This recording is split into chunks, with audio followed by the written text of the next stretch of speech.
Hey, so I'm at the Iraqi Veteran 8888, and I'm up here on the firing line, and you can see all the tents are too deep all the way across.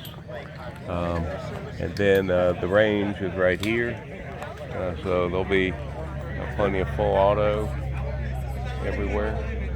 That's just kind of the layout of it all. And right in the middle is the safety tower back behind here.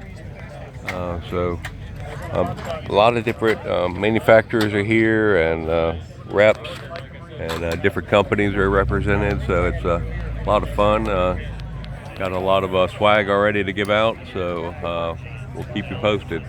Should be going live pretty soon.